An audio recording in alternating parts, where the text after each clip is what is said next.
Sarang Lagu to escort Olympic bronze medalist and now PYC member Mr. Swapnil Kusaya on stage.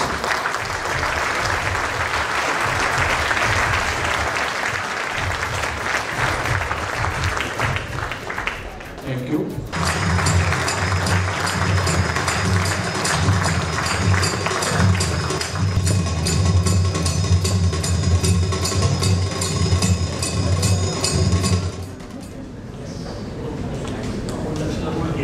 Thank you, sir. Now I would request Mr. Lele to take over and begin the much awaited PYC talk show. Thank you, sir. एकच minute फक्त तुला उभं ठेवतो, एकच minute. कारण जोरदार त्याचं स्वागत तर झालेलं आहे, परंतु जेव्हा 72 वर्षांचा उपास संपतो, महाराष्ट्राच्या एका खेळाडूला मेडल मिळतं ऑलिम्पिक्समध्ये, तेव्हा त्याची जरा झटॅन स्वागत किंवा मानवंदना दिली पाहिजे. त्यामुळे मी इथे हजर असलेल्या सगळ्यांना विनंती करतो, थोडंसं हे जरा वेगळं वाटेल, प्रत्येकाने असं करा करा सगळ्यांनी करा. ही मानवंदना देतो आपण स्वप्नीलला, ओके. त्यामुळे मी 1 2 3 म्हणणार आहे आणि त्याच्यानंतर डिस्क्राईब करायचं. Okay okay, ready 1 2 3. 1 2 3.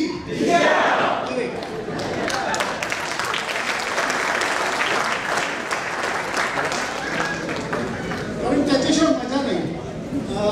एवढा मोठा खेळाडू येतो, आपल्या सगळ्यांमध्ये तो सामावून जातो, मेंबर होतो क्लबचा, आणि त्याच्यानंतर या गप्पांचा योग आलेला आहे. त्यामुळे ही मानवंदना स्वप्नील जेवढी तुला आहे तेवढीच कोच मॅडमना पण आहे. Madam thank you so much, thank you so much. आजची मुलाखत नाही, आपण दरवेळेला हे करतो की आपण गप्पा मारतो, तर तोच फॉर्मॅट ठेवूया. स्वप्नील, तुझ्या गावाबद्दल आम्हाला सांग, तुझ्या बालपणाबद्दल सांग. कारण इतक्या छान काय म्हणतात कोल्हापूर सारख्या सुंदर शहराच्या वातावरणात तर तू आलास, त्यामुळे त्याच्याबद्दल थोडंसं ऐकायला नक्कीच आवडेल. जसं की मी कांबळवाडी गाव आहे माझं, आणि ते राधानगरी तालुका आणि जिल्हा कोल्हापूर या ठिकाणी आहे. सो गाव हे माझं प्रसिद्ध आहे स्वच्छता अभियानासाठी, आणि आय थिंक 2005 साली त्याला अवॉर्ड पण भेटलेला आहे आपल्या राज्यातून. सो मी 4थीपर्यंतच फक्त गावी होतो, आणि त्याच्यानंतर माझी जी लाईफ स्टार्ट झाली ॲक्च्युअली म्हणू शकतो आपण की हॉस्टेल लाईफ स्टार्ट झाली. 2005 पासून मी हॉस्टेलच एन्जॉय केलं म्हणू शकतो आपण, कारण बाकी ऑप्शन्स असतं माझ्याकडे. जेव्हा आपण हॉस्टेलला कोणी जातो किंवा कुठलाही विद्यार्थी किंवा कुठलाही लहान मुलं जातो, तेव्हा तो रडून बाहेर तर नाही राहू शकत, कारण एवढं सगळं बॅन किंवा सेक्युरिटीज असतात. त्याच्यामुळे त्याला जी काही त्याची बाकीची जर्नी आहे ती त्या सराउंडिंग किंवा त्या एरियामध्येच त्याला एन्जॉय करायला लागतं. तर आपण म्हणू शकतो की ती मी एन्जॉय केली असं म्हणू शकतो. कुठलं हॉस्टेल होतं, कुठली शाळा? भोगावती साखर कारखान्यात त्यांच्या थ्रू एक शाहू पब्लिक स्कूल एक होतं, तिथे मी 5वी ते 7वी तिथे एज्युकेशन केलं होतं मी. हा फार महत्त्वाचा मुद्दा स्वप्नील तू सांगितलास, कारण मी तर म्हणेन की कम्फर्ट झोन जो असतो, तो कम्फर्ट झोन तू इतक्या लहान वयात सोडलास, हे आई वडिलांनी अलाउ कसं केलं? काहीतरी असेल की जसं की मला एज्युकेशन एवढा मी चांगलं नव्हतं, कारण असं आहे की थोडंफार नॉर्मल लोक असतात तसं होतोच, but most of the time मला बाहेर खेळायसाठीच जास्त आवड होती. सो त्यांचं मला सगळं ते म्हणत होतं, कारण पप्पा टीचर आहेत, त्याच्यामुळे त्यांचं पण एक असतं ना की माझा मुलगा पण थोडंसं वेल एज्युकेटेड पाहिजे किंवा थोडं शिकलेला पाहिजे. सो त्याच्यामुळे त्यांनी आय थिंक हॉस्टेल लाईफ थोडीशी स्टार्ट केली असं माझी, असं मला वाटतं. मी पण कुठला खेळ खेळायचा असं, आणि मग शूटिंगकडे कसं वाढलास? तेव्हा एवढं काही खेळ असं काही नव्हतं माहिती, बट जसं मोठं आपण होतो तेव्हा आपल्याला माहिती होतं की खेळ कोणता आणि कसा आपण खेळू शकतो तेव्हा. सो त्या पर्टिक्युलर एरियामध्ये लाईक 5वी ते 7वी मी तिथेच होतो फक्त पब्लिक स्कूलमध्ये. सो तेव्हा एव्हरी गेम जसं लहान मुलं असतात की जो आवडला तसं आपण खेळत राहतो, तसं मी पण तेच केलं होतं की मला पहिला कबड्डी आवडलं, कबड्डी खेळलो, त्याच्यानंतर व्हॉलीबॉल आवडलं, व्हॉलीबॉल खेळलो, आय थिंक क्रिकेट पण खेळत होतो तेव्हा. बट एक लॉंग पिरियड होता जेव्हा मी हॉकी पण खेळत होतो ते. बट त्याच्यानंतर मी 2008 साली मला वडिलांनी क्रीडा प्रबोधिनीमध्ये भरती करवलं होतं, जे आपलं महाराष्ट्र गव्हर्नमेंटची एक स्कीम आहे अकॅडमी, जिथे जे गावातून लोक जे असतात, मुलं असतात, जे टेस्ट देऊन किंवा ते फिजिकल फिटनेस टेस्ट असते ते देऊन त्यांच्या थ्रू भरती केली जाते. सो आय थिंक वडिलांनी मला तेच करवलं होतं 2008 साली. आणि आय थिंक 2008मध्ये मी सांगलीमध्ये जे आपलं क्रीडाप्रभूंचं एक अकॅडमी आहे तिथे फक्त फिजिकल फिटनेस होतो. बाकी जे तिथे ॲथलेटिक्स पण आहे, बट पहिल्या वर्षी जे भरती होतात त्यांना फक्त फिजिकल फिटनेस केला जातो. त्यांच्या डाईटवरती किंवा त्यांच्या बाकीच्या एज्युकेशनवरती पूर्ण भर दिली जाते.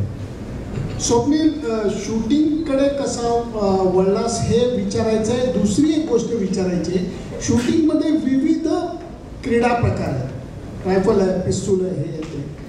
तू ज्या क्रीडा प्रकारात आहेस शूटिंगच्या, त्याची जरा थोडीशी माहिती आहे. पत्रकार म्हणून मला माहिती आहे, परंतु सगळ्यांना त्याची मजा काय आहे, त्याच्यातलं अवघड पण काय आहे, हे जरा समजून सांगशील. जसं की शूटिंग स्टार्ट झालं हे 2008-9 पासून, बट त्याच्या आधीची एक स्टोरी आहे की आय थिंक आपल्या पुण्यामध्ये यूथ कॉमन गेम्स हा कॉम्पिटिशन झाली होती आणि मी तेव्हा सांगलीमध्ये होतो आणि टी व्हीवरती लाईव्ह आम्ही ते बघत होतो स्पोर्ट्स एज्युकेशन काय आहे किंवा कुठली कॉम्पिटिशन होते. आणि आय थिंक तेव्हा मला शूटिंग हा इव्हेंट मी पाहिला होता आणि तेव्हा एक इंटरेस्ट असतो ना की काहीतरी वेगळं आहे बाकीच्या स्पोर्ट्सपेक्षा, तर ते मला बघून असं इंटरेस्ट त्याच्यामध्ये आला होता. आणि त्याच इयरच्या एंडला आपल्या पुण्यामध्येच आमची परत एक फिजिकल फिटनेस टेस्ट होते आणि त्याच्या थ्रू जे रँकिंग येतात, पॉईंट्स येतात आमच्या फिजिकल फिटनेसवरती. सो त्याच्यावरती ठरवलं होतं की ह्या ॲथलीटसाठी कुठला गेम चांगला आहे किंवा सूट होईल. सो माझ्यासाठी शूटिंग आणि सायकलिंग असा गेम आला होता, बट मी ऑलरेडी तो इव्हेंट पाहिला होता शूटिंग पहिलाच टी व्हीवरती. सो मी तिथे ज्या सगळ्या सर्कलमध्ये मी सांगितलं होतं की मला शूटिंगच गेम खेळायचा आहे. सो त्याच्यानंतर त्यांनी माझी शूटिंगची टेस्ट पण घेतली होती आणि त्याच्यानंतर मी सांगितलं होतं की आम्ही तुम्हाला कळू की तुमचं सिलेक्शन होतं आहे की नाही होतं त्याच्यानुसार. सो आय थिंक मी घरी गेलो होतो, मेची सुट्टी होती आणि तरी पण माझा लेटर आलं नव्हतं तेव्हा. आणि बॅक टू नॉर्मल जे रुटीन असतं प्रवृत्तीमध्ये टायमिंग असतो की जूनच्या स्टार्टिंगला आपण बॅक टू प्रवृत्ती जावंच लागतं, जसं की फिजिकल फिटनेस आणि ह्याच्यामुळे. सो जूनमध्ये गेलो, बट तरीही माझं लेटर आलंच नव्हतं तेव्हा. आणि आय थिंक मला थोडंफार आठवतं की 7 या 15 जूनच्या आसपास मला ते लेटर आलं होतं की सगळ्यात लास्टचं लेटर माझं होतं की त्याची भरती होणार की नाही होणार शूटिंगसाठी, त्यासाठी आय थिंक. सो तेव्हा एक सर होते जिथे सिलेक्टर सर होते आणि लहान असल्यामुळे एकटा तिकडे जाऊ नाही शकलो, कारण मला जे अकॅडमी दिली होती शूटिंगसाठी ती नाशिकची दिली होती त्यांनी. सो मी एकटा तिकडे ट्रॅव्हल करू शकत नसल्यामुळे मला जे डायरेक्टर सर होते त्यांनी स्वतः माझ्यासोबत येऊन तिकडे नाशिकला मला ड्रॉप केलं आणि हँडओव्हर केलं तिकडचे जे डायरेक्टर सर होते त्यांच्याकडे. अँड तेव्हापासून मग माझी जर्नी स्टार्ट झाली शूटिंगची तिथे. पण पहिल्यापासून याच शूटिंगच्या प्रकारामध्ये तू चालू केलंस खेळ का? नाही, जसं की स्टार्टिंग ही पहिली फक्त ओपन साईट असते, जसे की पिप साईट आणि ओपन साईट हे डिफरंट असतं आणि ह्याच्यामध्ये रायफल आणि पिस्टल वेगळं असतं. बट माझी बॉडी तशी नव्हतीच लँग्वेज की मी पिस्टल करू शकेन, कारण एक नॉर्मल असतो ना की स्लिम आणि ह्या टाईपचा मी आधी होतो. अँड त्याच्यामुळे मला कोचने पण सांगितलं, जे प्रभूतींचे कोच होते त्यांनी, की तू रायफल्स कर, तुझ्यासाठी परफेक्ट रायफल आहे. सो पहिलं मी ओपन साईट केली आणि आय थिंक त्याच्या 1.5 वर्षानंतर मग मी पिप साईट स्टार्ट केली, जी नॉर्मल ऑलिम्पिक इव्हेंट असतो तसा एअर रायफलचा. सो त्याच्यानंतर त्या इयरच्या एंडला आय थिंक 2 वर्ष झाली होती ऑलमोस्ट. त्याच्यानंतर मी 50 मीटर प्रोन, जो फक्त झोपून आम्ही खेळतो, तो इव्हेंट स्टार्ट केला होता मी. आणि त्याच्यामध्ये मला ते चांगली प्रकारे आवड निर्माण झाली त्याच्यामध्ये, कारण एक ती लाईव्ह बुलेट असते, त्याचे आवाज आणि ते रिकॉइल हे मला खूप चांगलं वाटत होतं. सो आय थिंक ते मी जास्त ते मला चांगलं वाटल्यामुळे मी स्टार्ट ते केलं. आणि माझं एअर रायफलचा जो इव्हेंट होता तो साईड बाय साईड थोडासा साईड होत गेला होता, कारण इंटरेस्ट हा माझा पॉईंट टू मध्ये येत होता. आणि आय थिंक 2014चं वर्ल्ड ज्युनियर वर्ल्ड चॅम्पियनशिप जे मी खेळून रिटर्न आल्यानंतर मॅमने मला सांगितलं की आपला हा प्रोन इव्हेंट हा आता एंड होणार आहे ऑलिम्पिक्स नंतर 2016च्या. So we need to start 3 positions, कारण आपलं प्रोन तेवढं स्ट्रॉंग आहे. आणि त्याच्यानंतर आपल्याला त्या इव्हेंटमध्ये जर प्रॉपरली खेळायचं असेल ऑलिम्पिक्समध्ये, सो सेकंड एक इव्हेंट आपल्याला स्टार्ट करायला लागणारच आहे तेव्हा. सो त्याच्यामुळे मला मॅमने सांगितलं की तू हा 3PP इव्हेंट हा तू खेळ स्टार्टच कर. टेक्निकल नाही, 3PP म्हणजे काय समजा. 3 पोझिशन असं असतो की निलिंग पोझिशन एक असते, एक प्रोन पोझिशन असते आणि एक स्टँडिंग पोझिशन असते, असे 3 वेगवेगळे प्रकारचे पोझिशन असतात. सो त्याच्यामध्ये आधी जो आमचा पॅटर्न होता किंवा जो सिक्वेन्स होता त्याच्यामध्ये 120 शॉट्स आम्हाला आधी शूट करायला लागायचे मेन्सला. आणि नंतर जसं रूल्स चेंज झाले तसं विमेन्सला पण सेमच होतं. आणि तो पूर्ण गेम हा 2 तास 45 मिनिटाचा आहे पूर्ण होता आधी.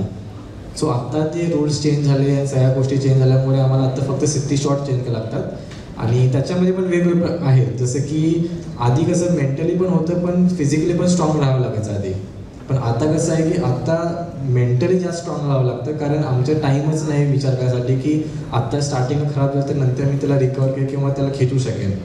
सो आधीपासून आम्हाला ते स्ट्रॉंग राहावं लागतं. जसं मॅमने सांगितलं की हा एक इव्हेंट असा आहे की त्याच्यामध्ये पहिल्यापासून स्टार्ट येईपर्यंत आपल्याला स्ट्रॉंग राहावं लागतं आणि त्याच्यामुळे ते इव्हेंट खूप क्रिटिकल किंवा आपण म्हणतो चॅलेंजिंग आहे. त्याच्यामध्ये विचारताना तुला असं वाटेल की काय हा प्रश्न विचारतोय, माफ कर मला त्याच्याबद्दल.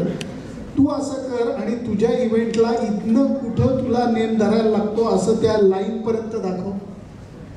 आता माझा जो इव्हेंट आहे तो 50 मीटर अंतरावरती आहे. आता तुम्ही समजू शकता की 50 मीटर अंतर किती आहे आणि त्याच्यामध्ये किती चॅलेंजेस असतात. तसं बोलायचं गेलं तर खूप चॅलेंजेस म्हणजे पहिले तर एक आहे आमचा जो ओपन डोअर असतो, क्लोज असतो, त्याच्यामध्ये विंड चॅलेंजेस असतात. विंड कुठल्या प्रकारे कुठे फ्लो होते हे आम्हाला जाणून घ्यावं लागतं. त्याच्यानंतर वेदर कंडिशन असते की थंडी आहे किंवा गरम आहे. थंडी असेल तर आम्हाला बॉडी एकदम शेकी होते, मग तिथे प्रॉब्लेम होतो आम्हाला शूट करताना. तर त्यालापासून आम्हाला कसं वाचवायचं आहे किंवा आम्ही वॉर्म क्लोथ घालतो. आणि त्याच्यानंतर मग गरम असेल तर खूप गरम होतं कारण आमचं जे किट असतं आम्ही घालतो ते खूप हेवी असतं आणि ते खूप गरम फील होतं आम्हाला. म्हणजे किती किलो असतं? प्रॉपर मी कधी वेट नाही केलं बट मॅडम 5 kg. 5 किलो. 5 किलोचं ते लेदर 5 किलो लक्षात घ्या. सो 5 kgचं असतं ते आणि त्याच्यामुळे ते गरम खूप होत असतं आतमध्ये. जर वेदर कंडिशन खूप हॉट असेल तर आणि घाम येत असतो सो ते पुसायचं आणि मग परत शूट करायचं ह्या सगळ्या गोष्टीतून आम्हाला जावं लागतं. आणि त्याच्या पलीकडे असं अजून एक गोष्ट आहे की लाईट टार्गेटवरती कशी आहे कारण एव्हरी रेंजेस म्हणजे कुठे आम्ही जर ट्रेनिंग करायला गेलो की कॉम्पिटिशन खेळायला गेलो तर तिकडे टार्गेटचा वेगळा असतो, त्याची हाईट वेगळी असते, डिस्टन्स सेमच असतो बट हाईट वेगळी असते. त्यामुळे आम्हाला ॲडजस्ट करायला लागतं आमच्या बटप्लेटमध्ये किंवा रायफल्समध्ये जेणेकरून आम्हाला ती रायफल आहे 0 सेंटरवरती येण्यासाठी. आणि आपल्या शर्टचं जे बटन असतं तेवढ्या बटनचं आमचा 10चा हा एवढा लक्षात घ्या सर्कल असतो. लक्षात घ्या 50 मीटर आणि शर्टचं बटन हे प्लीज लक्षात घ्या कारण खूप महत्त्वाचं आहे. मॅडम बरोबर ना, कारण आपण जे म्हणतो की बुल्स आहे ज्याला एक आपल्या कॉमन लँग्वेजमध्ये म्हणतो हे 10 म्हणतात, तर त्याचं पिनपॉईंट किती हे आहे आणि त्याचं डिस्टन्स काय हे लक्षात घ्यायला पाहिजे. आता याच्यामध्ये स्किल मेहनत तर आहेच म्हणजे ते तर गिवन, म्हणजे ते शंकाच नाही आहे काही. कारण मगाशी आम्ही वरती बोलत होतो तेव्हा परत मी दीपाली मॅडमकडे येतो कारण 12 वर्ष स्वप्नील हा त्यांच्याकडे मेहनत करतोय, लक्षाचं सपोर्ट आहे आणि तपश्चर्या ज्याला पूर्वीच्या काळात म्हणायचे 12 वर्षांची ती पूर्ण केल्यानंतर यश मिळालेलं आहे.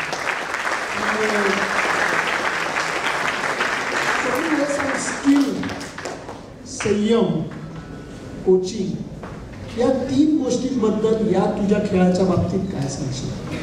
जसं की कोचिंग सांगू शकतो की मॅमकडे मी 2012 पासून आहेत. ते आपले ज्युनियर कॉम्पिटिशन म्हणजे टीम आहे ज्युनियर टीम नॅशनलची, त्याचे कोच होते, चीफ कोच ते.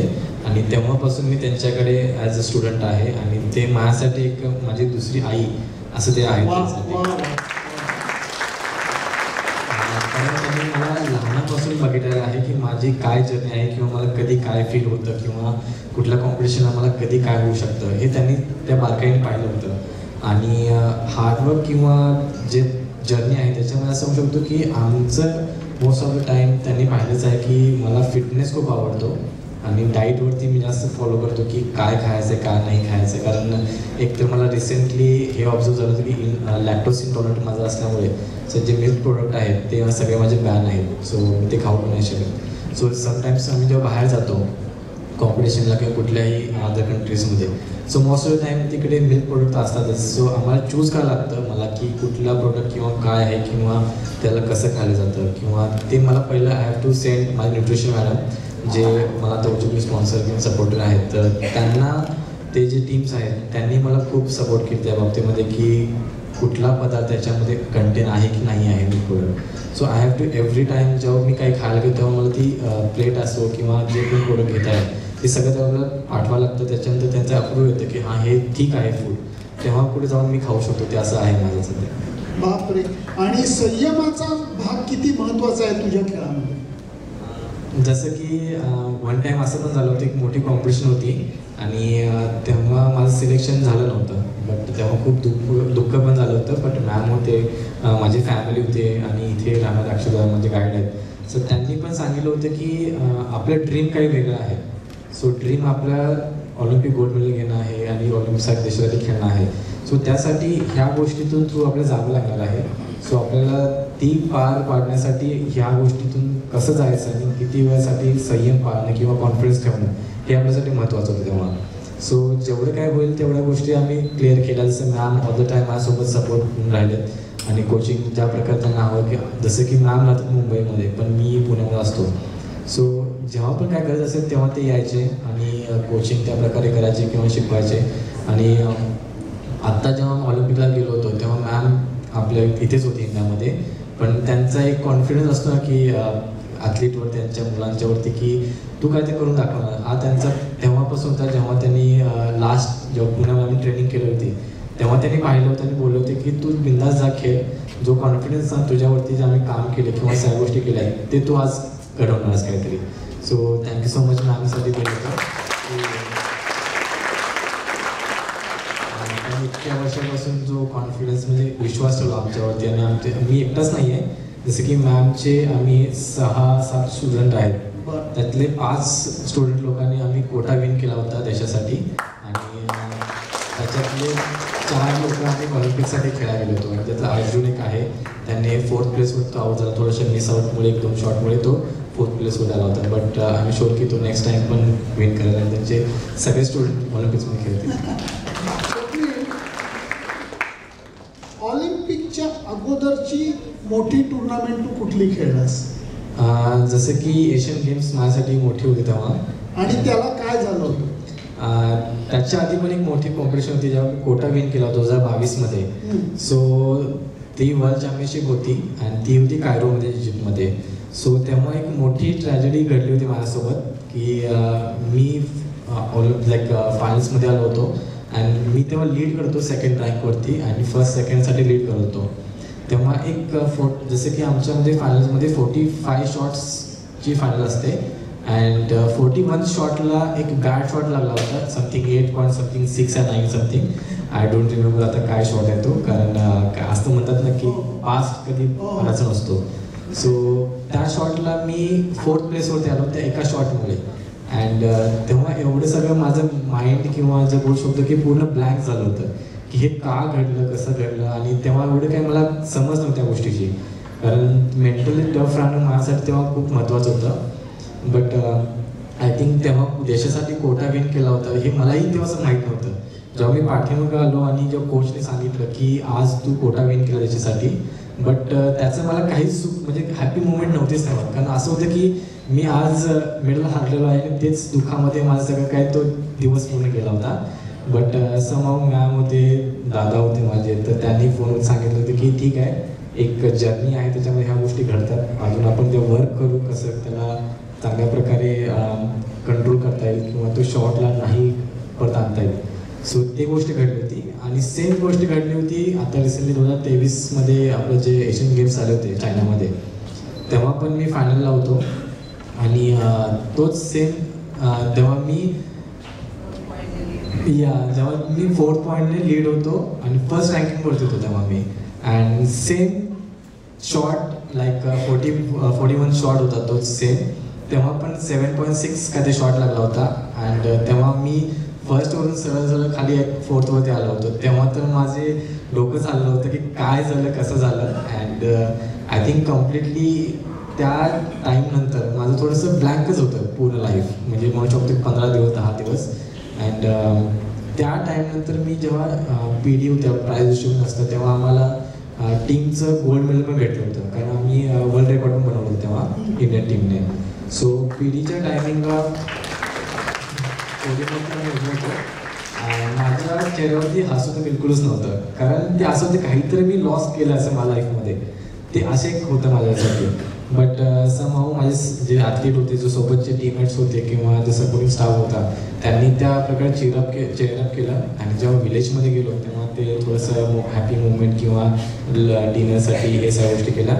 बट त्या थ्रूआउट द जर्नीमध्ये माझे जे मेंटर ट्रेनर आहेत बाबा ओलाशी सर, त्यांनी जसं की आमची रेंज आहे ती आणि विलेज 1 तासाचा डिस्टन्स होता बाय बसचा. सो त्या 1 तासामध्ये आम्ही कम्प्लीट त्यांच्याशी मी बोलत होतो आणि ते फक्त सांगत होते आणि मी फक्त ऐकत होतो. कारण माझी बोलायची क्षमता पण नव्हती की मी कसं झालं, काय घडलं हे मला बोलता पण येत नव्हतं. माझ्या तोंडातून शब्द पण येत नव्हतं. ते मी फक्त स्टेअर करतो बाहेर विंडोमधून आणि ते फक्त ऐकत होतो की ते काय बोलत आहेत. सो तेव्हा त्यांनी सांगितलं होतं की हा जो झाला हे सेकंड टाईम आपल्यासाठी खूप मोठी गोष्ट होती, बट ह्याच्यातून आपल्याला बाहेर यायचं आहे आणि कसं त्याला टॅकल करायचं आहे हे त्यांनी त्याच्यानंतर शिकवायला स्टार्ट केलं होतं. की एव्हरी मुवमेंट आपल्यासाठी काहीतरी नवीन गोष्टी घडते आणि आपल्याला शिकायला भेटतं. असं नाही की आपण काहीतरी लॉस करतो ते. सो कुठलीही कॉम्पिटिशनवर आपण जेव्हा हारतो ते हारत नाही, आपण काहीतरी शिकतो त्याच्यातून, हे तेव्हा त्यांनी सांगितलं होतं. सो आय थिंक तेव्हा मी खूप काही गोष्टी शिकलो. आणि मॅमने पण पाहिलं की आय थिंक त्या मॅचनंतर मी थोडंसं ग्रोअप पण झालं होतं की मॅच कशी खेळायची असते आणि विनिंग मुवमेंट काय असतं.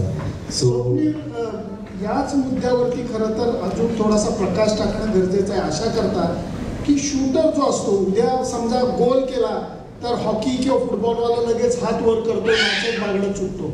क्रिकेटमध्ये आम्ही बघतो विकेट काढली की सगळेजण आनंदाने. शूटर जो असतो तो एक स्थितप्रज्ञ ज्याला आपण म्हणतो तसं योगी वाटतो मला कधी कधी. त्याचं कारण जे आपण हिंदीमध्ये गाणं ऐकलंय, आगे भी जाने न तू पीछे भी जाने न तू, जो भी है बस यही एक पल है.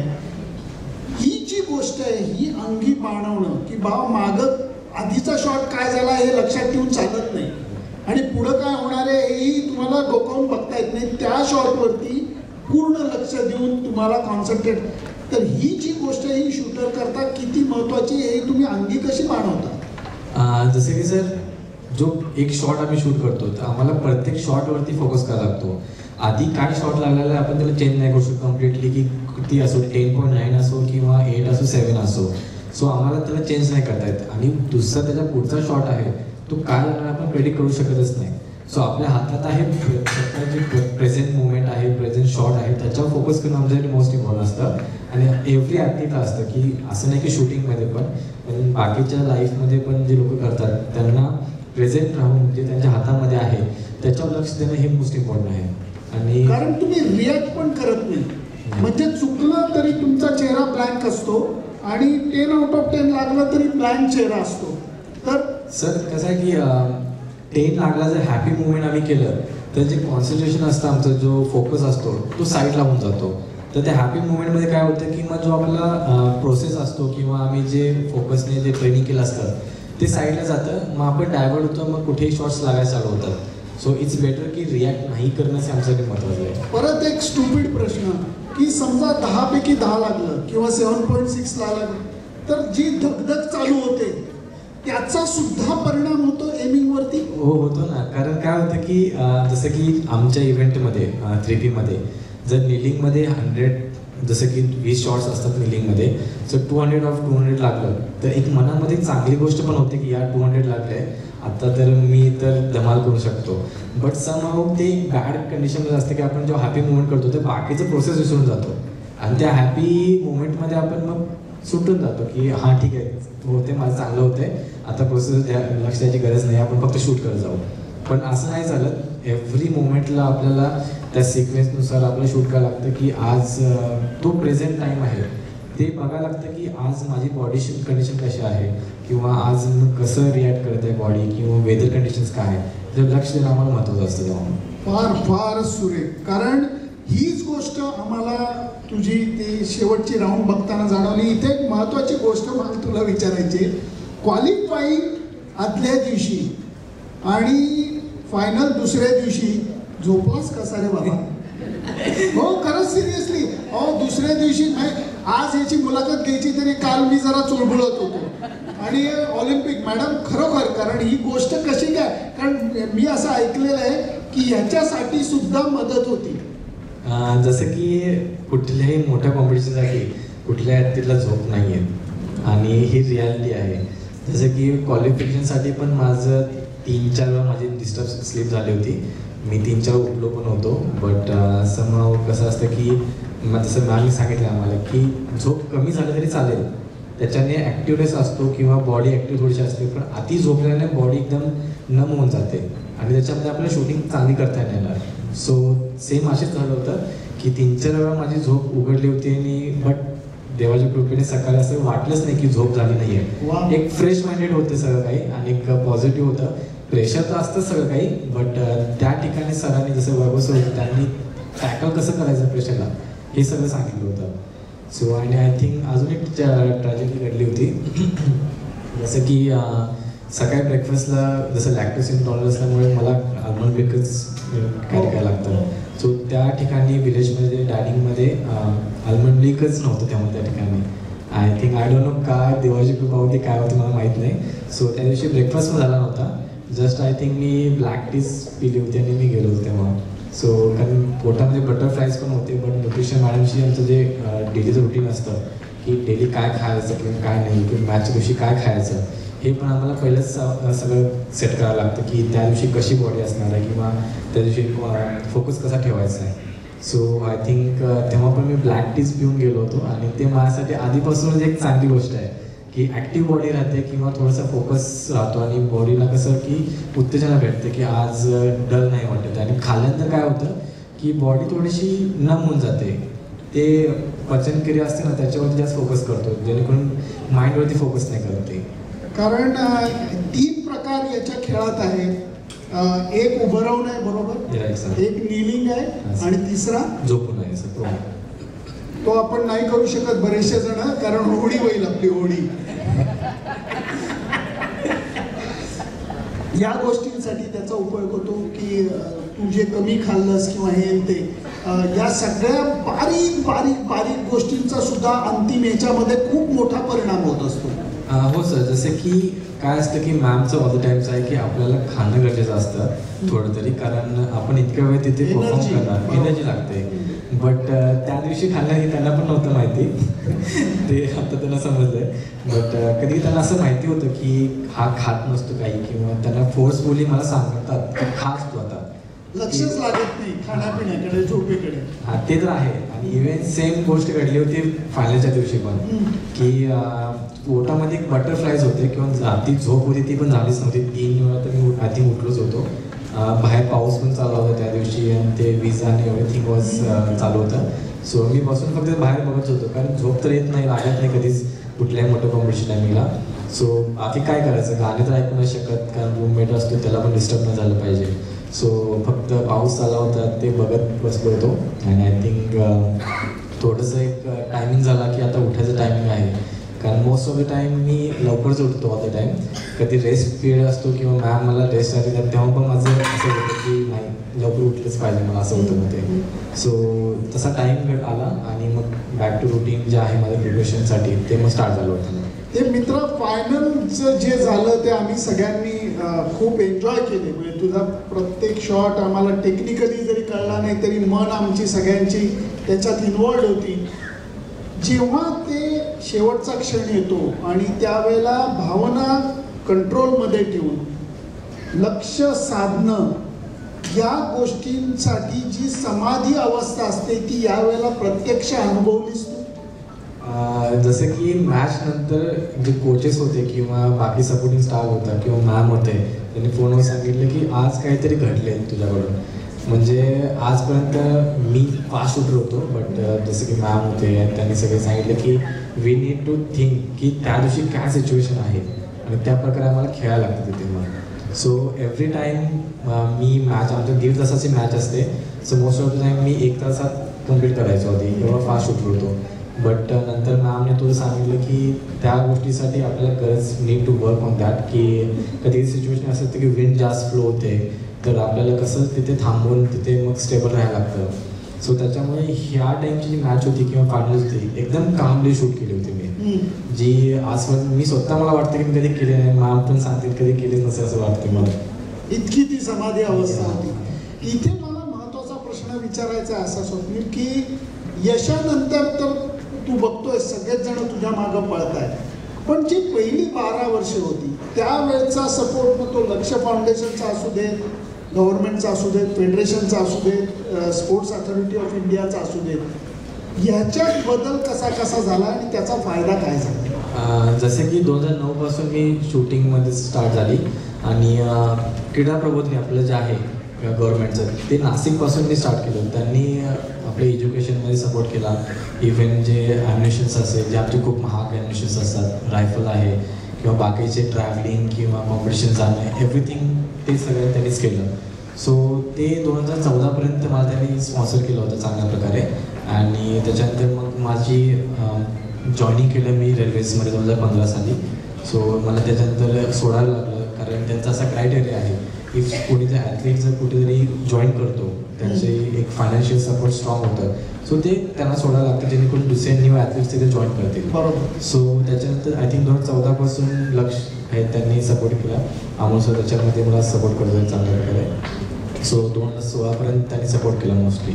अँड त्याच्यामध्ये जे ॲडमिशन्स लागायचे किंवा नंतर परत नवीन रायफल मला लागायची, कारण रायफल ही तेव्हा माझ्याकडे नव्हती. कारण जेव्हा मी प्रबोधिनी सोडली तेव्हा रायफल माझ्या नसल्यामुळे मग शूट करण्यासाठी काय लागलं तर त्यांनी मला सपोर्ट केल्यानंतर मी नवीन रायफल घेतली तेव्हा त्या अमाऊंटमधून किंवा फायनान्शियल सपोर्टमधून. सो ती 16चं ऑलिम्पिक झालं आणि त्याच्यानंतर मग आय थिंक 1 वर्ष माझ्याकडे काहीच नव्हतं तेव्हा. सो मॅमने फायनान्शियली खूप सपोर्ट केला होता तेव्हा त्या पिरियडमध्ये. आय थिंक 17 आणि 18च्या आसपास तेव्हा. आणि तो जो सपोर्ट होता माझ्यासाठी खूप होता, कारण माझी घरची कंडिशन तेवढी नाही आहे आणि हा जो गेम आहे खूप खर्चिक आहे. कारण रायफल आमची ही 7-8 लाखाची असते, पूर्ण ॲक्सेसरीज विथ ॲक्सेसरीज. आणि जे ॲम्युनिशन असतात जे आत्ता आम्ही शूट करते, एक ॲम्युनिशन आमचा 50 रुपयाचा आहे. आणि दिवसाचे किती प्रॅक्टिसमध्ये राऊंड होतात? जसं की ह्या लेवलला आम्ही 200 तरी शूट करतो. 200 जसं मॅम कधी मला कमी शूट करायला होतात, कारण सेव्ह करणं आमच्यासाठी खूप महत्त्वाचं असतं, कारण ते भेटत नाही सध्या. बरं. सो त्याच्यामुळे मग आम्ही 150 किंवा 200, मला तर फास्ट शूटिंगमुळे मला 200 लागतच असं आहे. सो त्यांना न कळत कधी मी मारून घेतो कधी. नाही, ही गोष्ट अशा करता मी मुद्दाम विचारली की अभिनव बिंद्राचं पुस्तक प्रत्येकाने जरूर वाचावं, मी तुम्हाला विनंती करेन. त्याचं कारण त्याच्या पुस्तकामध्ये अभिनव बिंद्रांनी लिहून ठेवलंय की एक जमाना असा होता, मॅडमनी स्वतः ते अनुभवलेला असेल तो काळ, खरंच कठीण काळ, की जेव्हा विचारायला जायचा एखादा ॲथलीट की आम्हाला मदत पाहिजे, अमुक पाहिजे, त्यावेळेला सरकारी अधिकारी किंवा फेडरेशनचे लोक म्हणायचे पहिल्यांदा काहीतरी करून दाखवा मग मदत करू. अरे मेल्यांनो, पहिल्यांदा मदत केल्याशिवाय माणूस जाणार कसा पुढं? पण या गोष्टी झालेल्या नाही आहेत पूर्वीच्या काळामध्ये. आता त्या गोष्टी बदलल्या आहेत की आता प्रश्न विचारण्यापेक्षा फुलफ्लेस सपोर्ट हा लक्ष्य फाउंडेशन असू देत, स्पोर्ट्स अथॉरिटी ऑफ इंडिया असू देत, सरकार असू देत, यांच्याकडनं हा सपोर्ट व्यवस्थित पद्धतीने जातोय. आणि ही गोष्ट मी म्हणत नाहीये, अभिनव बिंद्रासारखा माणूस म्हणतोय. तुला लाईव्ह खेळताना कव्हर केलेला माझा मित्र सुद्धा इथे आलेला अभिजित देशमुख, 1 सेकंद उभा राहा. अभिजित देशमुख कव्हर केलेला पत्रकार आहे. आत्ता 30चं ऑलिम्पिक त्यांनी कव्हर केलंय, स्वप्नीलला त्यांनी लाईव्ह कव्हर केलंय. आणि मला इथे जरा इमोशनल प्रश्न तुला विचारायचा, तुझं आणि बाप्पांचं नातं काय? म्हणजे गणपती बाप्पांचं. खूप मोठं नातं आहे. जसं की मी पुण्यात आलो होतो ना तेव्हापासून मी दर्शनासाठी जातो.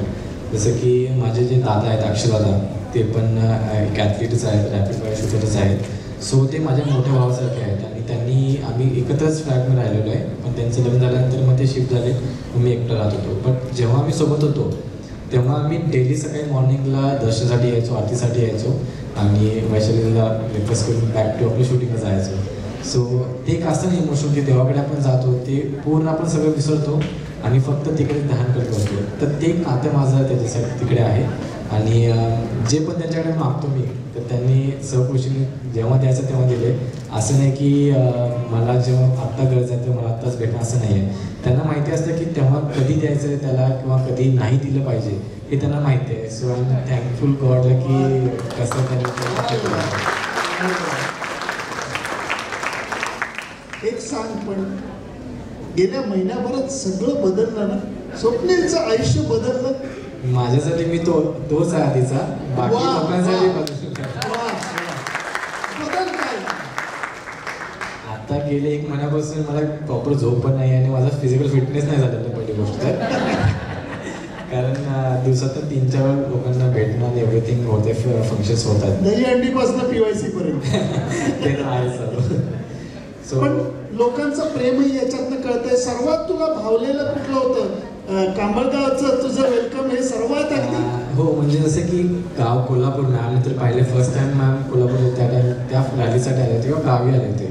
ह्याच्या आधी कधी मॅम आलेच नाही तिकडे. सो त्यांनी ते पाहिलं की कोल्हापुरांचं प्रेम किंवा त्यांनी जे सेलिब्रेशन केलं ते पूर्ण सेलिब्रेट केलं, ते कसे रोडवरती येऊन सगळेजण घरातून की ते सेलिब्रेशन करणं आणि तो उत्साह आहे लोकांचा, ते मी फर्स्ट टाइम पाहिलं होतं. आणि ते मला ते मनावरती असं एकदम मन भरून त्यांचं झालं होतं.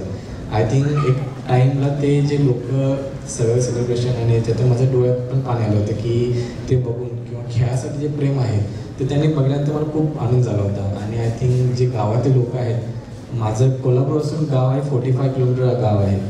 सो ते जो टप्पा होता त्याच्या गावाच्या मध्ये जे रोड आहे ते जे पण गावं यायचे त्या गावातले सगळे लोक किंवा जे शाळेची मुलं आहेत ते रोडवरती येऊन ते फेलिसिटेशन आहे किंवा जो स्वागत आहे, वेलकमिंग आहे, त्यांनी ते केलेलं आहे. इवन मी रात्री कोल्हापूरमधून आय थिंक सकाळी 9 वाजता स्टार्ट झाली होती रॅली आणि रात्री मी घरी पोहोचवतो रात्री 9 वाजता 8-9 वाजता. सो ती खूप माझ्यासाठी मोठी गोष्ट होती. आज लाईफमध्ये फर्स्ट टाइम ती पाहिली होती ती गोष्ट. कारण घरच्यांची सुद्धा तुझी जी रिॲक्शन होती ते बघून आम्हालाही आनंदात डोळ्यात पाणी आलेलं होतं खरोखर. आणि त्याच्यामध्ये असं होतं की मी घरी जेव्हा गेलो तेव्हा मला घरी बसायला पण टाईम नव्हता. आय थिंक हार्डली मी 15-20 मिनिटामध्ये घरात बसलो होतो, कारण लोक किचनपर्यंत येत होते भेटण्यासाठी. कारण पोलीसवाले जे बंधू होते किंवा बाकीचे लोक होते त्यांना स्टॉप करायला लागत होते, पण तरी पण ते गोष्टी जमत नव्हत्या त्यांना, कारण मॅमने पाहिले फर्स्ट टाइम गोष्टी काय घडल्या काय नाही घडल्या. So I am really happy आणि थँक्यू की कोल्हापूर लोकांसाठी की त्यांनी त्या प्रकारे तसं स्पोर्ट्ससाठी सगळ्या गोष्टी त्या मनावरती घेतल्या होत्या. स्वप्नील, ह्या सगळ्या संभाषणातनं एक स्पष्ट गोष्ट कळते, त्यामुळे ती गोष्ट म्हणजे याचे खऱ्या अर्थाने पाय जमिनीवरती आहेत. त्यामुळे ती खूप महत्त्वाची गोष्ट आहे. आणि तू भावना व्यक्त केलेली आहेस, अर्थातच तुला इथं थांबायचं नाही. सर तुमचं बरोबर आहे, कारण माझं ड्रीम वेगळं आहे. जसं की ऑलिम्पिक गोल्ड मेडल घेण्यासाठी हे माझं ड्रीम आहे. सो हे जे एक step closer to that dream असं म्हणू शकतो की आहे. आणि अजून तर मला फुल जी जर्नी माझी बाकीची स्टार्ट होणार आहे नेक्स्ट ह्याच्यासाठी, सो त्यासाठी हार्डवर्क करायला लागणार आहे. आणि बाकीचं जे काही मी शिकलेलो आहे किंवा जे मिस्टेक्स मी तिकडे केल्या किंवा जे काही शिकलो त्याच्यातून त्या मी पुढच्या ह्याच्या जर्नीमध्ये त्याला रिकवर करून किंवा इम्प्लिमेंट करून त्याला मी चांगल्या प्रकारे त्याला जसं मॅम आहे तसं त्यांनी पाहिलंच असणार आहे की माझं काय शिकलं किंवा काय नाही आहे ते. सो त्याच्यावर वर्क करून चांगल्या प्रकारे अजून शूट करेन आणि नेक्स्ट ऑलिम्पिक्समध्ये चांगला परफॉर्म करेन. एक इमोशनल प्रश्न विचारतो की अगोदर स्वप्नीलकडनं अपेक्षा या कोचेस नव्हत्या, लक्ष्य फाउंडेशनला साईला होत्या. आता स्वप्नीलकडनं अपेक्षा पूर्ण भारताच्या आहेत. तर या अपेक्षांचं तुला ओझं वाटतं का एवढ्या भारतीयांचा तो आशीर्वाद वाटतो? आशीर्वादच आहे ऑब्व्हियसली, कारण त्याच्या व्यतिरिक्त ओझं तर म्हणू नाही शकत, कारण ओझं एक वेगळी गोष्ट असते आणि आशीर्वाद असणे ही खूप मोठी गोष्ट असते. आणि ती तुम्ही सगळ्या लोकांनी केली माझ्यावरती खूप महत्त्वाचं मला ते. स्वप्नील, शेवटचा प्रश्न, तू जेव्हा रेल्वेमध्ये होता तेव्हा तू काय काम करायचंस? जसं की 2015 साली मी रेल्वे जॉईन केली आणि आय थिंक पहिल्या महिन्यातच फक्त मी जाऊन फक्त साईन करायचो. त्याच्या व्यतिरिक्त मी काही काम नाही केलेलं आहे. माझं TC म्हणून होतो मी, बट कधी काही काम करायची गरज नाही पडली, कारण परफॉर्मन्स असा होता की मला all through out the years मला फक्त शूटिंगच करायची होती. त्याच्यामुळे मला जाऊन तिकडे काम करणं किंवा तिकीट कुणाचं किंवा जे चेक करणं की आहे की नाही हे कधी करायला लागलंच नाही मला. इकडे तुला म्हणून सांगतो, बाकी कोणालाही कळून देऊ नको. अजून एक खेळाडू होता जो TC होता, त्याची जरा ओळख करून देशील का? सर तुम्हीच ओळख करून देणार माझ्याकडे. मी एवढंच म्हणेन की मी प्रॉमिस करत नाही, परंतु मी एवढं पक्क करू शकेन, मी प्रयत्न करीन की 2 TCंचं निदान फोनवरनं बोलणं व्हावं.